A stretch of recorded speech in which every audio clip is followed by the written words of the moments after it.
যে আপনারা যে ধর্ম বিশ্বাস করেন না, কারণ ধর্ম সত্য এটা প্রমাণ পান না। ধর্ম যে মিথ্যে এটাও তো কোনো প্রমাণ না আমার জানা মতে। তাহলে আপনারা কিসের ভিত্তিতে ধর্ম বিশ্বাস করেন না? সত্য নাকি, ধর্ম সত্য নাকি মিথ্যা এইটা তো এইভাবে বলা যায় না ভাই, যে ধর্ম সত্য নাকি মিথ্যা। ধর্মের যে কোনো একটা দাবি মনে করেন, ধর্মের একটা স্পেসিফিক দাবি, সেইটা সত্য নাকি মিথ্যা সেটা বলা যায়, তাই না? যেমন ধরেন ধর্ম তো অনেক বিরাট বিষয়, ধর্মের ভিতরে হাজার হাজার জিনিস আছে, একটা ধর্ম তো হাজার হাজার কথা একটা ধর্মের ভিতরে বলা আছে। সেই ধর্মের ভিতরে একটা স্পেসিফিক বিষয় যদি আপনি আমাদেরকে মানে জিজ্ঞেস করেন যে এই বিষয়টা সত্য নাকি মিথ্যা, তখন সেটা সত্য না মিথ্যা সেটা যাচাই করে দেখা যাবে যে সেটা সত্য নাকি মিথ্যা। কিন্তু টোটাল ধর্মটা সত্য নাকি মিথ্যা সেইটা নির্ভর করে এই ছোট ছোট স্পেসিফিক বিষয়গুলো সত্য নাকি মিথ্যা, সেইটা অ্যানালাইসিসের পরে আমরা বুঝতে পারবো যে টোটাল ধর্মটা সত্য নাকি মিথ্যা, সেটা আমরা বুঝতে পারবো। যেমন ধরেন আপনার ধর্মের ভিতরে অনেক ব্যাপার আছে যেগুলো আমরা একদম পরিষ্কার দেখতে পাই, যেগুলো একদম ডাহা মিথ্যা কথা, একদম হাস্যকর রকমের মিথ্যা কথা, এবং আপনি নিজেও এটা মানবেন যে এটা একদম এটা আসলে হইতেই পারে না, এটা একেবারে সম্ভবই না, এটা একেবারে খুবই মানে গোজা মানে মানে একদম ফালতু একটা জিনিস। যেমন ধরেন আপনি তো ভাই মুসলিম পরিবার থেকে আসছেন, তাই না ভাই? জি জি, আমি মুসলিম। আচ্ছা, আমি আপনাকে একটা জিনিস জিজ্ঞেস করি যে মানে হিন্দু ধর্মের ভিতরে আছে যে হনুমান নামক একটা দেবতা আছে হিন্দু ধর্মের ভিতরে, হ্যাঁ? জানেন তো আপনি হনুমান, রামায়ণের ভিতরে হনুমান, হ্যাঁ, শুনছেন তো? শুনেছি শুনেছি। তো হনুমান নাকি একবার আকাশে উঠতে উঠতে সূর্যরে দেখা তার একটা ফল মনে হয়েছে, তারপর সেটা খাওয়ানোর চেষ্টা করছিল, ওটা খায় ফেলাইবো, খায় ফেলতে নিছিল, কিন্তু খায় পরে শেষে আর খায় নাই। এইরকমের একটা কিছু গল্প আছে। এই গল্পটা তো আপনি যখন শুনেন তখন তো আপনি বুঝেন যে এটা তো একেবারে থার্ড ক্লাস হাস্যকর, মানে গাঁজাখুরি রূপকথা, রূপকথার গল্প, কল্পকাহিনী এগুলা। হ্যাঁ, এটা তো বাস্তব হইতে পারে না, তাই না?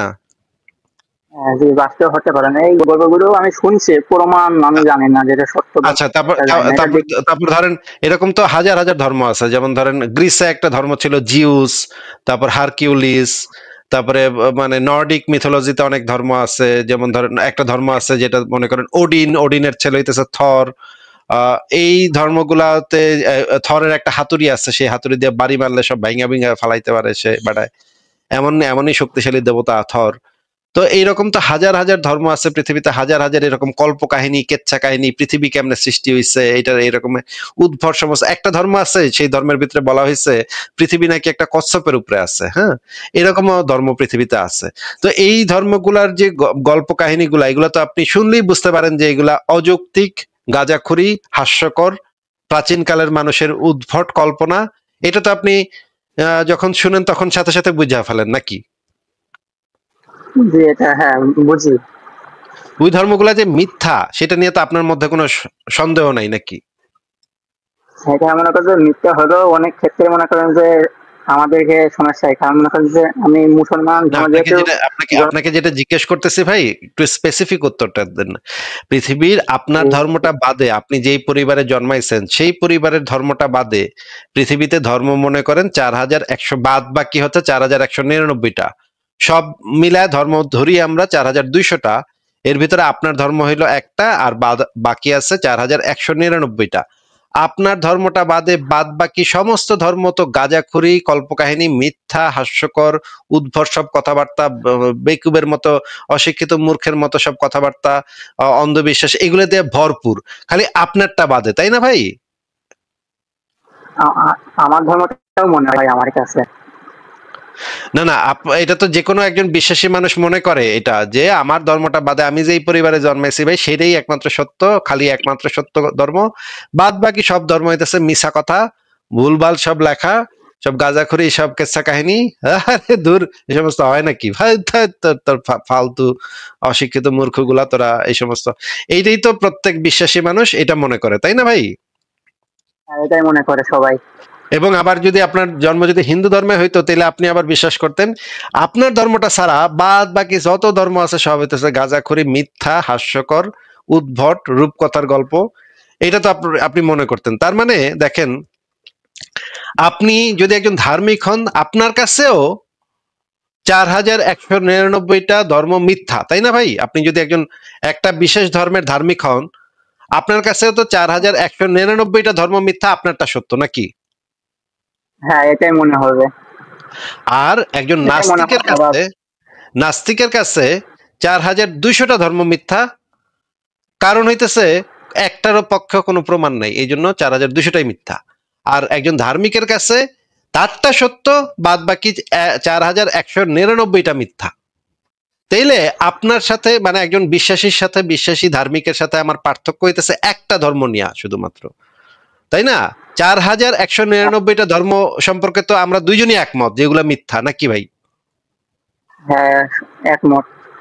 4199টা ধর্ম সম্পর্কে আমিও যেই কথা বলতেছি, একজন বিশ্বাসী মুসলমানও সেই কথাই কইতেছে। হ্যাঁ ভাই, ঠিকই কইছেন নাস্তিক ভাই, এই 4199টা সবটি ধর্ম হইতেছে মিছা কথা, উদ্ভট সব গাঁজাখুরি, অশিক্ষিত মূর্খগুলা এগুলা বানাইছে। মানে এগুলো হয় নাকি? এগুলো যুক্তিতে আসে নাকি? কি কয় এই সমস্ত ফালতু আলতু ফালতু গাঞ্জাখুরি কথাবার্তা? হ্যাঁ, ওই একজন বিশ্বাসী মুসলমানের সাথে আমি একমত যে 4199টা ধর্ম মিথ্যা, মিছা কথা, ওইখানে মিছা কথা বলা আছে, ভুলভাল কথা বলা আছে। আর ওই বিশ্বাসী মুসলমানটার সাথে আমার পার্থক্য ওই একটা জায়গাতে, যে আমরা মনে করি তার ধর্মটাও মিথ্যা, আর সে মনে করে সে যে পরিবারে জন্মাইছে সেই ধর্মটা হইতেছে সত্য, একমাত্র সত্য। এখন আমাদের সাথে তো একজন বিশ্বাসীর পার্থক্য হইতেছে 4199টা আমরা আমরা একমত, একটা ধর্ম নিয়ে আমাদের দ্বিমত, তাই না ভাই? তাহলে তো আমরা তো কাছাকাছি, আমরা তো খুব বেশি যে আমাদের পার্থক্য, মত পার্থক্য তা তো না। আমাদের মত পার্থক্য হইতেছে একজন বিশ্বাসী মুসলমান যে পরিবারে জন্মাইছে, বা একজন বিশ্বাসী হিন্দু যে পরিবারে জন্মাইছে, আমরাও ওই রকমই একটা পরিবারে জন্মাইছিলাম, কিন্তু আমরা যুক্তি দিয়ে যাচাই করে দেখছি এবং যাচাই করে বুঝতে পারছি আমি যে পরিবারে জন্মাইছিলাম সেটাও আসলে আলটিমেটলি মিথ্যা। কিন্তু একজন বিশ্বাসী ধার্মিক ব্যক্তি সেই যাচাইটা করতে চায় না, কারণ তাতে তো তার ধর্মটা মিথ্যা প্রমাণ হয়ে যাবে। তার ধর্মটা মিথ্যা প্রমাণ হয়ে গেলে তো ভাই কেমনে হইলো? তাইলে তো ভাই মানে মানতে পারলাম না ভাই, আমার ধর্মটা মিথ্যা না ভাই, এটা মানতে পারলাম না। এটা তো এই জন্য তারা মানতে চায় না। হ্যাঁ, অন্ধবিশ্বাসের কারণে তারা মানতে চায় না যে সে যেই পরিবারে জন্মাইছে সেটাও মিথ্যা। এই কারণে তারা ওই জায়গাটাতে স্থবির থাকে, ওই জায়গাটাতে তারা ঘাড়তারামি করে, অন্ধবিশ্বাসী থাকে। এখন এটা তো তারা থাকতেই পারে, কিন্তু ধর্ম মিথ্যা, আপনি যে আমাকে আইসে জিজ্ঞেস করলেন যে আপনাদের মতে ধর্ম মিথ্যা, ভাই ধর্ম মিথ্যা তো এটা তো ধার্মিকদেরও মত। একজন ধার্মিকের কাছেও তো 4199টা ধর্ম মিথ্যা, খালি একটা ধর্ম সত্য, তাই না ভাই? ইসলাম তো এটা বলে যে বাদ বাকি সব ধর্ম মিথ্যা কথা, ভুলভাল, বিকৃতি, দূষিত হয়ে গেছে, মিথ্যা ঢুকে গেছে, ওগুলা সব মিথ্যা, খালি ইসলাম ধর্মটা সত্য, তাই না? ইসলাম এই কথা বলে না? হ্যাঁ, এটাই বলে, এটাই শুনে থাকি। তাহলে তাহলে আপনার সাথে আমার পার্থক্য হইতেছে ওই একটা জিনিস নিয়ে, যে আপনিও যে কথা কইতেছেন আমিও সেই কথা কইতেছি। ঠিকই কইছেন, 4199টা ধর্ম মিথ্যা। এই বিষয়ে আমরা দুজনই একমত। আপনার সাথে আমার পার্থক্য হবে ওই যে একটা ধর্ম নিয়ে, যেটা হইতেছে আপনি যে পরিবারে জন্মেছেন সেইটা আমি মনে করি মিথ্যা, এবং আপনি মনে করেন সেটা সত্য। এখন আপনার কাছে কি যদি সেই ধর্মটা সত্য এইটার প্রমাণ থাকে, তাহলে তো আমাদেরকে দিয়ে দিলেই হয়, দেখা দেন ভাই, ওই যে দেখেন ভাই, আমাকে ধর্মটা সত্য। তাহলে আমরা এটা দেখলে তো আমাদের তো ভালো, আমরা জান্নাতে যাবো একসাথে, আমরা ওখানে হুল লাগাবো, মনে অসুবিধা কি? আমি ভাই ভাই একসাথে হুল লাগাই, নাকি বলেন ভাই? আপনি আপনি আপনি আমি ভাই ভাই একসাথে হুল লাগাই, তারপরে আমরা একসাথে হুল লাগাবো গিয়া জান্নাতে গিয়া। তাহলে আপনি আমার প্রমাণটা দিয়ে দেন ভাই, অসুবিধা কি?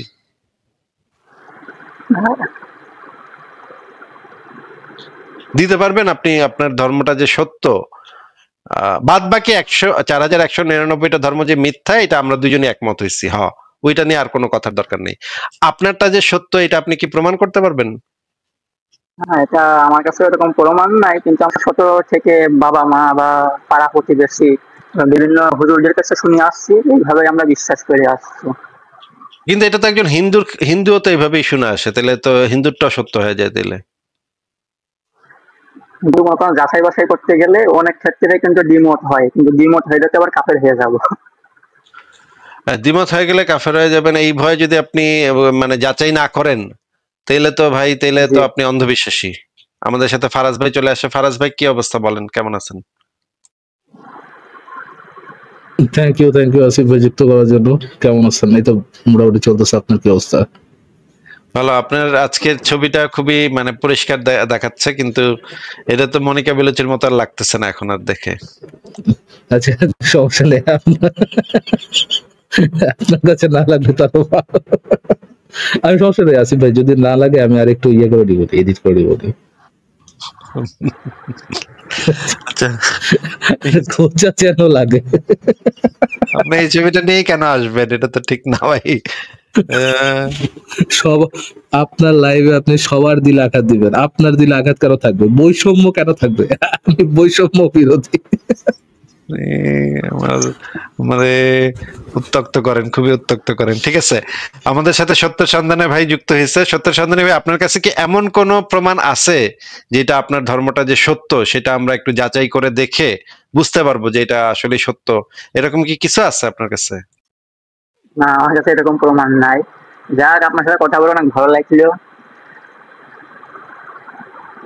আচ্ছা, ঠিক জি, আছে ভাই, ভালো থাকেন তাহলে। আপনার যদি কথা শেষ হয়ে থাকে তাহলে আপনাকে বিদায় জানাই। আচ্ছা ঠিক আছে, আজকের মতো বিদায়। আর একদিন আমরা অন্য কিছু নিয়ে আর একদিন আলোচনা করবো আপনার সাথে। আচ্ছা, আপনি যে আমার সাথে যে কথা বললেন, আপনি কি বুঝলেন সেটা একটু সামারি আমারে বলে যান তো দেখি, কি বুঝলেন আপনি? মানে আমি আপনাদের এটা যে যেটাই বুঝলাম যে হচ্ছে ধর্মটা হচ্ছে বা ই- এটা যাচাই বাছাই করা উচিত আসলে। ধরেন আপনার জন্ম একটা হিন্দু পরিবারে যদি হইতো, এবং আপনার আশেপাশে প্রতিবেশী, পাড়া প্রতিবেশী, বাপ মা, ভাই বোন, আত্মীয় স্বজন, স্কুল কলেজ সব যদি হিন্দু অধ্যুষিত হইতো, তাহলে তো আপনি আজকে আমার এসে কইতেন ভাই হিন্দু ধর্মটাই ভাই সত্য ভাই, এটাই তো কইতেন নাকি? হ্যাঁ, হয়তো এটাই বলতাম। মনে করেন ছোটকালে আপনি মানে মেলায় ঘুরতে গেছিলেন, আপনি আসলে একটা হিন্দু পরিবারে জন্মাইছিলেন, আপনি মেলায় ঘুরতে গিয়ে ভুল কইরা হারায় গেছিলেন, তখন একটা মুসলমান পরিবার আপনার নিয়ে এসে পাইলা বড় করছে। And এই কারণে আপনি মুসলমান, এখন নিজের মুসলমান মনে করতেছেন, কিন্তু আসলে আপনি একটা হিন্দু পরিবারে। এখন যদি আপনি এটা জানতে পারেন যে আপনি আসলে হিন্দু পরিবারেরই ছিলেন, একটা ছোটবেলা হারায় গেছিলেন, হারায় গিয়ে এখন মুসলমান পরিবারের সাথে বড় হইছেন, এটা যদি এখন আপনি জানতে পারেন, তাহলে এখন আপনি কি করবেন? তখন কি করবেন? এখন তখন কি যাচাই করে দেখবেন যে কোন হিন্দু ধর্ম সত্য না ইসলাম ধর্ম সত্য, এটা কি যাচাই করে দেখবেন তখন? হ্যাঁ, যাচাই করার তো আমাদের ওইরকম সুযোগ থাকে না আসলে। যাচাই করার মনে সুযোগ করেন যে না আমরা থাকে, যাচাই করলাম, যাচাই করার সুযোগ যদি না থাকে তাহলে তো ভাই সেটা খুবই একটা অন্ধবিশ্বাস হয়ে যাবে নাকি? হ্যাঁ মনে করেন যে আমি যাচাই করলাম যে ধর্মটা সত্য না, কিন্তু এর পরবর্তীতে কিন্তু আমাদের বিভিন্ন সমস্যা হবে, যেমন পরিবার, সমাজ, এবং বাংলাদেশ থেকেও তো মনে করেন যে থাকতে পারবো বলে মনে হয় না। হ্যাঁ, সেটা অবশ্য এইসব ঠিক বলছেন, এটা ঠিক। এইসব বিভিন্ন এইসব কারণে আমাদের ভয়ভীতি মনে আছে। করেন যে ওইভাবে জানাও সুযোগ হয় না। জি, হ্যাঁ, এটার সাথে আমি একমত, আপনার এই কথাটার সাথে আমি একমত যে অনেক সমস্যা হইতে পারে, যাচাই করতে গেলে অনেক সমস্যা হইতে পারে, এটা ঠিক বলছেন। কিন্তু ভাই একজন মানে যুক্তিবাদী মানুষের তো সবসময় যাচাই করে সিদ্ধান্ত নেওয়া উচিত। আমাদের মত হইতেছে এটা। এখন আপনার যদি সমস্যা হয় তাহলে আর যাচাই করেন না। যাচাই করতে গেলে যদি আপনি বুঝেন যে সমস্যা হইতে পারে, তাহলে তো আর কিছু করার নাই। ঠিক আছে সত্য চন্দনী ভাই, তাহলে বিদায় জানাই আপনাকে। আচ্ছা ঠিক আছে। ঠিক আছে, তাহলে আপনাকে বিদায় জানালাম। আচ্ছা আসিফ ভাই, আমি যেটা বলতে চাচ্ছিলাম, ইদানিং দেখা যাচ্ছে কোরআন, মানে শুধুমাত্র কোরআন মানে একটা দল, মানে তারা বলতে চাচ্ছে যে শুধু কোরআন মানলে নাকি একটা নিট এন্ড ক্লিন ইসলাম পাওয়া যায়, এবং ওইটাই নাকি আসল ইসলাম। তো এখন অ্যাকচুয়ালি আমি তারা কোরআনটা পাইলো কোথায়? কোরআনটা পাইলো কোথায়, এটা একটা কোশ্চেন। এটা তো তাদেরকে কোশ্চেনটা করা উচিত, এটা তো আমি বলতে পারবো না সঠিকভাবে, তারা হয়তো বলতে পারবে। কিন্তু আমার একটা প্রশ্ন হচ্ছে, সেটা হলো তাদের তাদের অবস্থানটা যে ভুল এবং মিথ্যা, এবং তারা যে বর্তমানে নাস্তিকদের এই যে প্রচন্ড সমালোচনা, নাস্তিকরা সারা পৃথিবীব্যাপী, শুধু বাংলাদেশই না, সারা পৃথিবীব্যাপী নাস্তিকরা যে প্রচন্ড সমালোচনা করতেছে, ইসলামের প্রত্যেকটা জিনিস ধরে ধরে খুঁজে খুঁজে বের করতেছে। বাংলাদেশি তো বাংলা ভাষাতেই তো দেখেন কত মানুষ এইগুলা নিয়ে কথা বলতেছে, সমালোচনা করতেছে। এই সমালোচনার তোপের মুখে এখন তারা বিভিন্ন জিনিস অস্বীকার করা শুরু করছে। প্রথমে তারা সিরাত অস্বীকার করলো, তাফসির অস্বীকার করে, এখন হাদিস অস্বীকার করে, এখন কোরআন স্বীকার করতেছে। কোন রকমে এখন কোরআন স্বীকার না করলে তার কিছু থাকে না, তাই না? এখন কোরআন তাও স্বীকার করতেছে, কয়দিন পরে আবার কোরআনের অর্থ চেঞ্জ করে ফেলতেছে। যে এখানে বলা আছে এইটা তারা ব্যাখ্যা করতেছে না, এটা দ্বারা এটা বুঝাইছে। এটা যে বুঝাইছে এটা তো নবী এবং সাহাবীরা কি বুঝছে সেটা তো জানতে হবে, যে এটা দ্বারা আসলে কি তারা কি মিন করছে। তারা যেটা মিনিং বের করছে সেটা তো পাওয়া যায় হাদিস থেকে। এখন হাদিস যদি বাদ দেয় তাহলে তো কোরআনের কোনো অর্থ থাকে না ভাই। কোরআন তো একটা জাস্ট একটা মানে যে যার যেমন ইচ্ছা তেমন করে এটা ব্যাখ্যা করে নিতে পারে। কোরআনের এক একটা শব্দের এতগুলা মানে অর্থ হয় যে যে কোনো মানুষ যে কোনো অর্থ তৈরি করা ভুং বাং দিয়ে দিতে পারে। এই জিনিস নিয়ে তো আলোচনা করার মতো কিছু নাই এদেরকে। তবে এরা হচ্ছে গিয়ে কোপাকুপি করে না যেহেতু, সেহেতু এদেরকে নিয়ে আমাদের এত চিন্তা নাই, বা এদেরকে নিয়ে এত সময় নষ্ট করতে আমরা চাই না। হ্যাঁ ইউসুফ ভাই বলেন। আচ্ছা ঠিক আছে, তারা কোপাকুপি করে না, তাইলে তো এখান থেকে বোঝা যাচ্ছে যে হইতেও পারে তারা যেটা বলতেছে যে আসলে সঠিকই, কারণ তারা তো আর কোপাকুপি করতে চায় করে না, এটা থেকে তো তারা সঠিক প্রমাণ হয় না। কোপাকুপি তো ভাই অনেকেই করে না, আমরা তো আরো বেশি কোপাকুপি করি না, তাই না? তাতে তো আমাদের জিনিসটা সঠিক তা প্রমাণ হয় না ভাই। হ্যাঁ, আমাদের বক্তব্য সঠিক এটা প্রমাণ করতে হইলে সেটা সপক্ষে যুক্তি প্রমাণ এই জিনিসগুলো উপস্থাপন করতে হবে। কেউ কোপাকুপি করে না সুতরাং তারা সঠিক কথা বলে, এটা তো কোনো মানে যৌক্তিক অবস্থান হইতে পারে না, তাই না? আচ্ছা আচ্ছা, তাইলে মানে ধরেন এই বিষয়টা যদি কনসিডারেশনে নিয়ে তাদের সাথে একটু আলোচনা করা যায় যে আসলে কি তারা সঠিক বলতেছে কিনা, এটার একটা আয়োজন করা যায় যাইতো যদি, যে আয়োজন তো আমরা অবশ্যই করা যায়, কিন্তু তাদেরকে তো আগে তারা হচ্ছে প্যাচাইল্লা লোক। হ্যাঁ, মানে যখন তাদেরকে জিজ্ঞেস করা হয় যে আপনি কোরআনটা পাইছেন কোথায়, ভাই এক প্রশ্ন 100 বার যদি ঘুরায় ফিরায় করি তারপরে তারা এই দিকে যাবে না। হ্যাঁ, কথা ওদিকে ঘুরাবে, সেদিকে ঘুরাবে, বলবে আপনি ভাই এরকম শুরু করছেন, আমারে কেন এরকম করতেছেন, আপনি দেখেন কোরআন, দেখেন কোরআনের এই আয়াত দেখেন, সেই আয়াত দেখেন। যখন জিজ্ঞেস করি ভাই আল্লাহর রাস্তে বলেন কোরআনটা আপনি পাইছেন কোথায়, আমি বাজার থেকে কিনছি ভাই, আমি ওইখান থেকে নিয়ে এসে আমার একটা বন্ধু ধার দিছিল আমার কোরআন। ভাই এইগুলা কি কোরআন পাইছেন কোথায় এটার উত্তর? এখন আপনি যদি একটা সিম্পল কোশ্চেন, একটা বেসিক ভেরি বেসিক কোশ্চেনের উত্তর তাদের মুখের থেকে বাইর করতে না পারেন, তাদেরকে আপনি বোমা মারবেন তাও এই প্রশ্নের উত্তর তারা দিব না। কোরআনটা পাইছেন কোত্থেকে ভাই? কোরআনটা আইলো কই থেকে আপনার কাছে? কোন কোরআনটা আপনি পড়তেছেন ভাই? এই কোরআনটা সর্বপ্রথম কারা সংকলন করছে? এই জিনিসগুলা নিয়ে প্রশ্ন করলেই তারা নানা পেঁচা পেঁচি এই দিক সেদিক কথাবার্তা বইলা কেমনে জিনিসটারে ঘুরান যাবে এই চেষ্টা করতে থাকে। এদের সাথে তো তাহলে কথা বলা যায় না ভাই। এদের সাথে আপনি মানে 3 ঘন্টা যদি আপনি এই প্রশ্নটা করেন, আপনাকে আমি চ্যালেঞ্জ দিতেছি, আপনি 3 ঘন্টা এই প্রশ্ন করবেন, 3 ঘন্টার ভিতরে তারা যদি একবার আপনার উত্তর দেয়, সঠিক উত্তর দেয় যে কই থেকে পাইছে কোরআন, হ্যাঁ, নানা বুজুং বাজুং দিয়ে আপনার সাথে আপনার সময়টা নষ্ট করে ফেলবে, তাহলে 3টা ঘন্টা আমি এদের পিছনে ব্যয় করব, অপচয় করব, আমার ভাই মানে খায়া দেয় তো কাম আছে, তাই না? তা বুঝতে পারলাম, ঠিক আছে।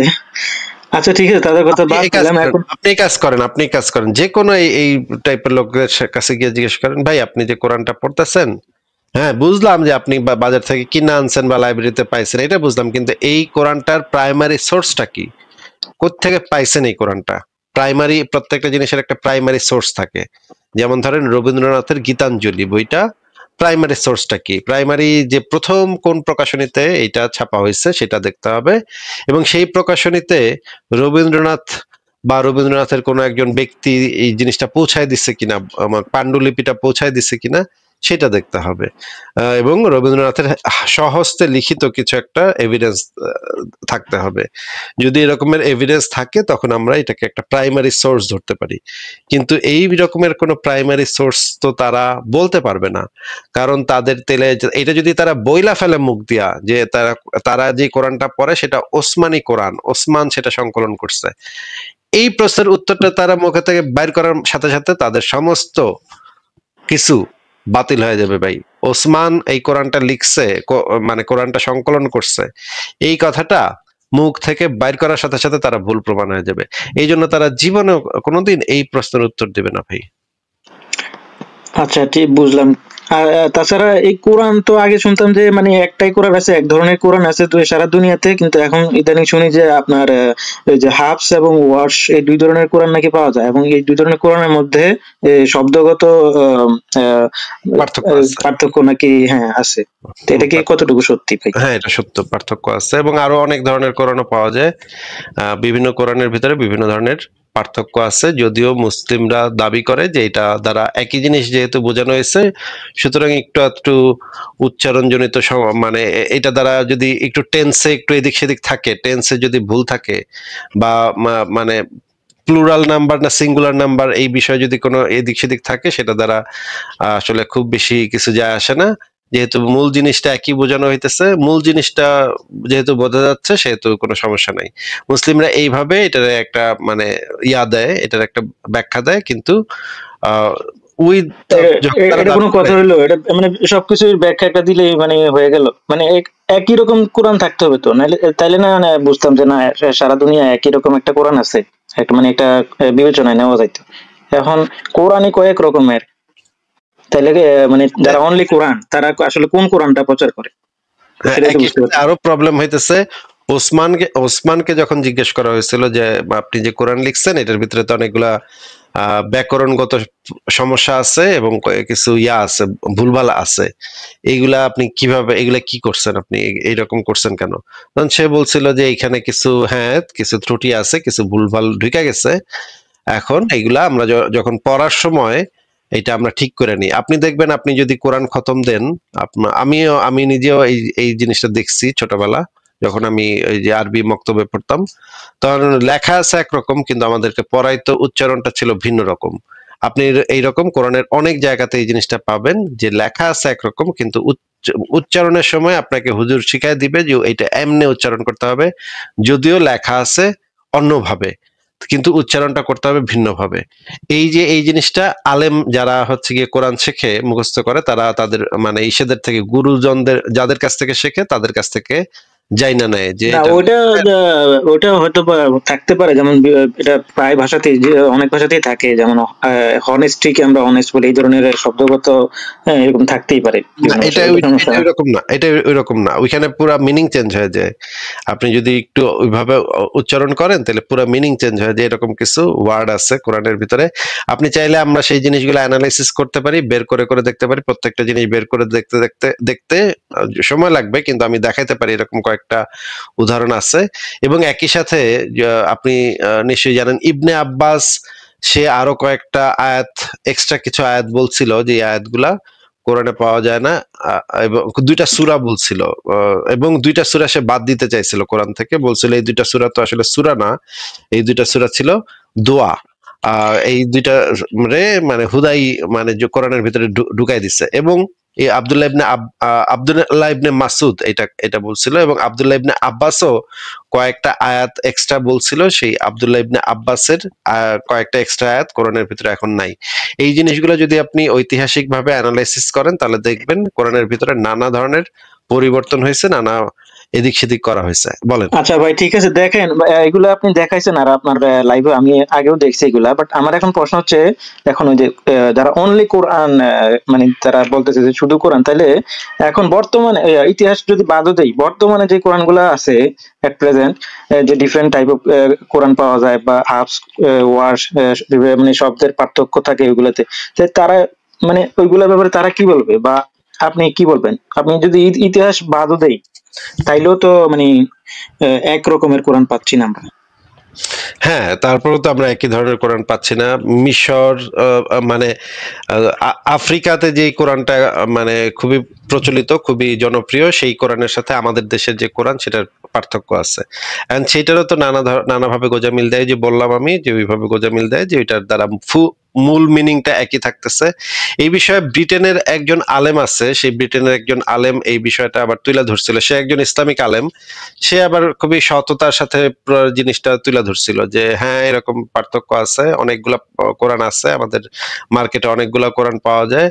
এখন সেটা নিয়ে সে কথাবার্তা বলছিল, আপনি ইউটিউবে সার্চ করে দেখেন। আপনি যদি এখন মানে একটু দেখাইতেন আর কি, মানে দর্শকদের উদ্দেশ্যে বা আমার একটু যদি দেখাইতেন যে মানে কি ধরনের পার্থক্য আছে বর্তমানে যে কোরআনগুলা আর কি।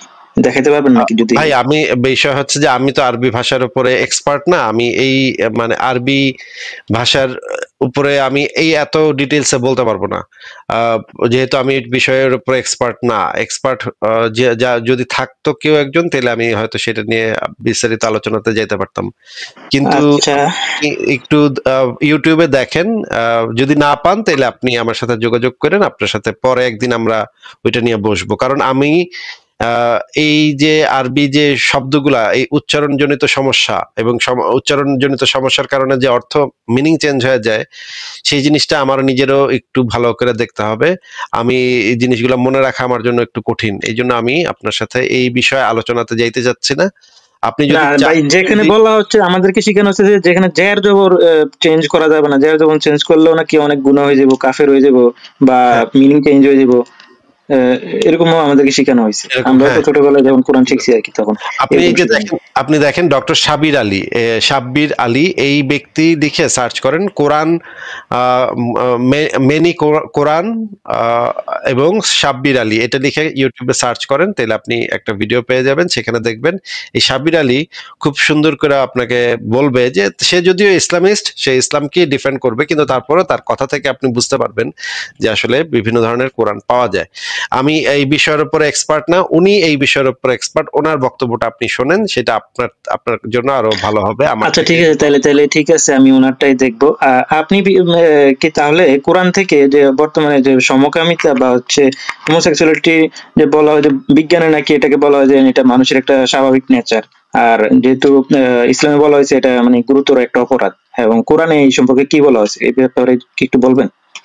কোরআনে তো সমকামিতা সম্পর্কে সরাসরি কোনো শব্দ দিয়ে সমকামিতাকে বোঝানো, মানে সমকামিতা উচ্চারণ করা হয় নাই, কিন্তু লুত জাতির যে কাহিনীটা বলা আছে কোরআনে, লুত জাতির গল্প, সেই লুত জাতির ইসের ভিতরে লুত জাতির মানে ঘটনাটা বর্ণনা করার সময় যে জিনিসগুলো আসছে সেখান থেকে বোঝা যায় যে এটা সমকামিতা নিয়েই বলা হয়েছে, এবং সমকামিতাকে ইসলামে কঠোরভাবে নিষেধ করা হয়েছে। এই বিষয়ে কয়েকটা হাদিসও আছে, হাদিসেও এই জিনিসটা বলা আছে যে সমকামী ব্যক্তিকে পাইলে যে করবে এবং যার সাথে করবে দুইজনকেই হত্যা করতে হবে। এই জিনিসটা আহ কোরআনে হচ্ছে গিয়ে ওই যে একটা জাতিকে ধ্বংস করে দিছিল আল্লাহ এই সমকামিতার অভিযোগে, এবং হাদিসে যে জিনিসটা বলা আছে যে তাদের দুইজনকেই হত্যা করতে হবে।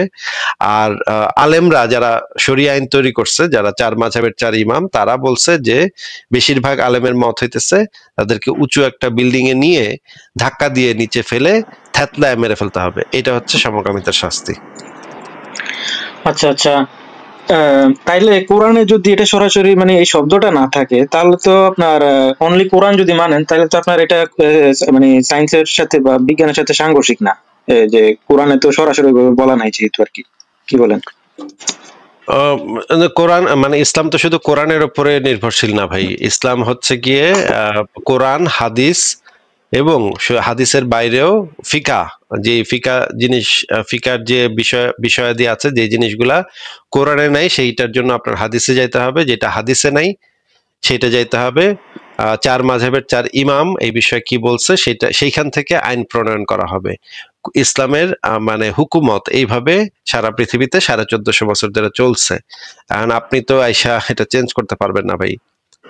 না, কিন্তু পারবো না, বাট হাদিস মানতে গেলে তো নাস্তিক হওয়া ছাড়া মানে কোনো উপায় নাই। ওটা তো মানে আপনার ভিডিও থেকে আমার দীর্ঘদিন ধরে দেখতেছি, নাস্তিক হওয়া ছাড়া কোনো উপায় নাই আপনার হাদিস মানতে গেলে। এই জন্য ইসলামের আকীদা হইতেছে যেগুলা নিয়ে আপনার সন্দেহ হবে সেগুলা নিয়ে আপনি বেশি চিন্তা করবেন না, আপনি নামাজ রোজা বেশি বেশি করবেন, এটা বলা আছে। ইতিহাস তারপরে হাদিস এগুলো মানতে গেলে নাস্তিক মানে মানে 100% হইবই, মানে কেউ যদি একটু সময় নিয়ে আর কি আপনার ভিডিও গুলো দেখে, নাস্তিক হবেই। কিন্তু ভাই এই জন্য তো আপনাকে ওগুলা নিয়ে বেশি বাড়াবাড়ি চিন্তা ভাবনা করতে নিষেধ করা হয়েছে। এগুলো এত বেশি চিন্তা করবেন না, আপনি মনে ঈমান রাখবেন এবং জান্নাতের আশা রাখবেন, এবং আপনি নামাজ রোজা করবেন, এটা করলে আপনি জান্নাতে যেতে পারবেন। এটা তো বলা হয়েছে, এটা করেন আপনি। এখন ওই যে যারা অনলি কোরআন মানে তারা বলতেছে কি যে আমরা এককালে মানে এরকম হাদিস মানতে গিয়ে নাস্তিক হওয়ার পথে চলে গেছিলাম আর কি, তো এখন আমরা শুধু কোরআন বোঝার চেষ্টা করতেছি। তো আমরা দেখতেছি যে না, কোরআন যা বলতেছে ওইভাবে মানলে আসলে নাস্তিক হওয়া লাগবে না আর কি।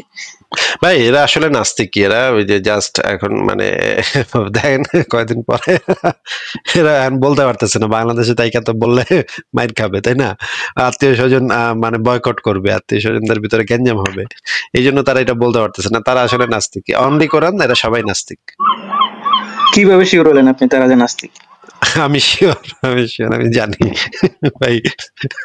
কোনো লক্ষণ আছে কিনা? কি লক্ষণ, মানে আমরা কিভাবে বুঝতে পারি যে তারাও নাস্তিক? আমরাও তো একটু মানে শিওর হতে হবে আর কি, তাহলে আমরা বিভ্রান্ত হবো না আর কি। কারণ হচ্ছে যে কোরআনের ভিতরেই তো বলা আছে ভাই যে নবীকে অনুসরণ করতে হবে, এইটা তারা মানতেছে না, তার মানে তো তারা নাস্তিক। নবীকে অনুসরণ করতে হবে, এখন তারা বলতেছে নবী কি অনুসরণ করতো? নবী তো কোরআন অনুসরণ করতো, কোরআনের বাইরে তো নবী কিছু বলে নাই। না, নবী যে মানে নবী কি হাগার সময় কোরআনকে অনুসরণ করতো? যেমন ধরেন একটা আয়াত আছে যে একটা আয়াতে বলা আছে যে নবীকে বলা হচ্ছে যে তোমাকে যে আমি স্বপ্ন দেখাইছিলাম, হে নবী তোমাকে যে আমি স্বপ্ন দেখাইছিলাম, আল্লাহ বলতেছে। হ্যাঁ, এখন এই স্বপ্নের কথাটা তো কোরআনের নাই, তাই না ভাই? না, ওই যে স্বপ্ন দেখাইছিলাম এই কথাটা কোরআনের ভিতরে আছে, যে স্বপ্ন আল্লাহ বলতেছে তোমরা যে আমি স্বপ্ন দেখাইছিলাম সেটার কথা। তার মানে কোরআনের বাইরেও নবীর কাছে কিছু তথ্য, আসমানি তথ্য। তবে তারা আবার মানে কিছু কিছু অ্যাক্টিভিটিতে তাদেরকে মানে কি বলা যায়, দ্বিচারিতামূলক দেখা যায় আর কি, যে যেমন তারা কিছু কিছু ক্ষেত্রে হাদিসের বর্ণনা দেয়, হাদিস মানে হাদিসের উদ্ধৃতি দেয়, আবার বলে যে হাদিস মানা যাবে না, ইতিহাস মানা যাবে না। যেমন সাহাবীদের, হ্যালো, হ্যাঁ বলেন। আচ্ছা, শুনতে পাচ্ছেন আমাকে? আচ্ছা, হ্যাঁ শুনতে পাচ্ছি। যেমন তারা সাহাবীদের কাহিনী অনেক সময় উদ্ধৃতি দেয়, হাদিসের উদ্ধৃতি দেয়, ইতিহাসের উদ্ধৃতি দেয়, আবার অনেক সময় বলে যে এগুলো মানা যাবে না, মানে পুরাই কনফিউজিং আর কি। তারা যে কি বলতে চায় বুঝতে পারি না আর কি মাঝে মধ্যে। খিলাফত আমল কেমন চলছে সেটা কোরআন থেকে কেমনে পাওয়া যাবে? খিলাফত আমলের বর্ণনা সেটা যদি মানে চার খলিফা, প্রধান চার খলিফা কিভাবে শাসন কার্য পরিচালনা করছে, এটা তো ভাই কোরআনে নাই। তাহলে এটা তো খুবই ইম্পর্টেন্ট বিষয়, এটা ছাড়া কিভাবে ইসলামের ইয়াদ আপনি এস্টাবলিশ করতে পারবেন না তো। যাই হোক, ঠিক আছে ইউসুফ ভাই, আপনার সাথে কথা বলে ভালো লাগলো। আর কি কোনো প্রশ্ন আছে? হ্যাঁ, লাস্ট একটা কোশ্চেন ভাই, মানে আরেকটা কথা বলতে, আপনার তাফসির ইবনে কাসির, উনি তো অনেক বিখ্যাত একজন তাফসির কারক। তো উনি নাকি এই ধরনের মানে কথা বলছে যে পৃথিবী নাকি কচ্ছপের উপরে আছে, মানে মাছের উপরে আছে এই ধরনের। আচ্ছা, হ্যাঁ, এই ধরনের কথা কি ইবনে কাসির বলছে নাকি? আসলে ইবনে কাসির যে এটা বানায় বলছে তা না, এই জিনিসটা তৎকালীন আরবে একটা প্রচলিত জিনিস ছিল। হ্যাঁ, এখন ইবনে আব্বাস তার বক্তব্যের ভিতরে এই জিনিসটা বলছিল যে ওই যে একটা কোরআনের একটা সূরা আছে, সেই সূরাটার ভিতরে এই জিনিসটা ছিল আসলে, কিন্তু পরবর্তীতে ওই সূরাটাকে মানে ব্যাখ্যা চেঞ্জ করে দিয়া ওই সূরাটাকে পাল্টায় ফেলাইছে। সূরা সম্ভবত সূরা কলমের ভিতরে, সূরা কালাম না যেন কোন সূরার ভিতরে যেন, আমি এখন দেখতে হবে একটু। তো ওইখানে এই জিনিসটা বর্ণনা করা ছিল, অনেকগুলা প্রাচীন তাফসির কারক এইভাবেই ব্যাখ্যা করছিল যে মাছটা নড়াচড়া করলে ভূমিকম্প হয়।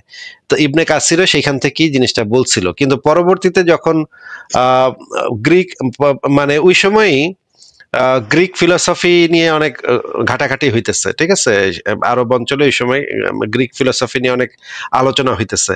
তখন এর পরবর্তী সময় মানুষ আসলে বুঝতে পারলো যে এই জিনিসগুলো যদি তাফসিরের ভিতরে থাকে তাহলে বিপদ হয়ে যাবে, তখন আস্তে আস্তে এই জিনিসগুলো সরায় ফেলছে আলেমরা। কিন্তু এই জিনিসগুলোর প্রমাণ প্রাচীন তাফসির গুলাতে পাওয়া যায়, যেমন তাবারির তাফসির, কুরতুবি তাবারি, এই দুইজনের তাফসির হইতেছে সবচেয়ে ইম্পর্টেন্ট।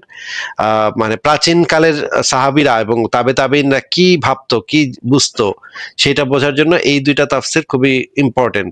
এবং ইবনে কাসির এই জিনিসটা ওই তাবারি কুরতুবির থেকেই নিছে, তাবারি কুরতুবি থেকে নিয়ে তারপর সে লিখছে, সে আসলে নিজে বানায় লেখেনি এটা। আচ্ছা, এবং এটার এই বক্তব্যটার পক্ষে ছিলেন, এবং মানে এটার উনি মানতেন কিনা, এটা আসলে উনি এই ব্যাপারে কিছু বলছে যে এটা আসলে অথেন্টিক একটা কথা, বা এটা আসলে জাল কথা, এই ধরনের কিছু? তো সে মানে ইবনে কাসির যেই জিনিসটা যদি বইলা দেয় তার গ্রন্থে, যে ইবনে কাসিরের পদ্ধতিটা ছিল, সে যদি একটা জিনিস জাল এটা জানে, এবং বা তার কাছে যদি প্রমাণ থাকে তাহলে সে এটা বইলা দিছে যে এটা জাল বর্ণনা, এই বর্ণনার ভিতরে একটু প্রবলেম আছে, এই বর্ণনার ভিতরে একজন রাবি আছে, এরকম এটা বইলা দেয়। আর যদি বা অনেক সময় বলে যে ইসরায়েলি বর্ণনা, এটা নেওয়া যাবে না, এই সেই মুক্ত মুখ। আর যেটা বলে নাই সে কিছু, তার মানে আপনার বুঝতে হবে যে সে এটার ভিতরে কোনো প্রবলেম পায় নাই তখনকার সময় পর্যন্ত। সে তো তার আমলে সবচেয়ে বড় পণ্ডিতদের একজন ছিল, তাই না? তার গুরু ছিল হচ্ছে ইমাম ইবনে তাইমিয়া। ইমাম ইবনে তাইমিয়ার ছাত্র ছিল ইবনে কাসির। এখন ইবনে কাসিরের সময়, সমসাময়িক সময় তো এত বড় মানে পণ্ডিত, ইবনে কাসিরের মতো পণ্ডিত তো এত বড় পণ্ডিত খুব বেশি ছিল না। একজন দুইজন ছিল যারা হচ্ছে কাছাকাছি, ইবনে কাসিরের কাছাকাছি। এন্ড ইবনে কাসিরের সময়কাল পর্যন্ত ওই জিনিসটা অথেন্টিক বর্ণনা হিসেবেই গণ্য হইতো। কিন্তু পরবর্তী সময়ে যখন দেখা গেছে যে এগুলো নিয়ে সমস্যা হইতেছে, তখন কিছু কিছু জিনিস বর্ণনা কিছু কিছু চেঞ্জ করে ফেলাইছে। এবং হাদিসের ভিতরে আমরা দেখছি, আমি পাইছি এরকম যে একটা হাদিস আগে সহি ছিল, অনেক বছর পরে গিয়ে দেখা গেছে এটা নিয়ে প্রবলেম হইতেছে, তখন এটা হাসান করে দিছে বা সেটারে জাল জয়ীফ বানায় দিছে। এইরকম অসংখ্য ঘটনা আমি পাইছি। এখন আপনি দেখবেন যে এখন কিন্তু বাংলাদেশের অনলাইন জগতে ওই যে জাউনিয়ার হাদিসটা নিয়ে খুব মাতামাতি চলতেছে, তাই না? এখন সবাই কিন্তু এটা নিয়ে খুব হুড়মুড় করতেছে। এখন দেখবেন কয়েকদিন পরে যদি আপনি এটা দেখেন যে এই হাদিসটারও জাল যে বানায় দিছে, তাহলে ভাই অবাক হওয়ার মতো কিছু থাকবে না। এরা এটা করে, এটা এদের এই হিস্ট্রি আছে ভাই। আচ্ছা ঠিক আছে, তাইলে এখন ভাই ইসলাম মানার ক্ষেত্রে তো তাইলে দেখা যাচ্ছে যে মানে ওনাদের নির্ভরযোগ্যতাটা যে কতটুকু এখন মানে খুবই প্রবলেমেটিক মনে হচ্ছে। যে ওনারা যদি এই বিলিভে থাকতেন যে পৃথিবী একটা মাছের উপর মানে স্থির অবস্থায় আছে বা মাছ নড়লে ভূমিকম্প হয়, তাইলে তো ইসলাম যে একটা ভুয়া বা এই ধরনের, তাহলে তো এটা মানে কি আর বলবো, যেখানে ইবনে কাসিরকে মানে এত ওনাকে মানে পণ্ডিত ব্যক্তি হিসেবে মানা হয় আর কি, তাহলে তো কি আর বলবো। আচ্ছা ঠিক আছে, ধন্যবাদ আসিফ ভাই। ঠিক আছে ইউসুফ ভাই, ভালো থাকেন, আপনাকে বিদায় জানি তাহলে। ওকে।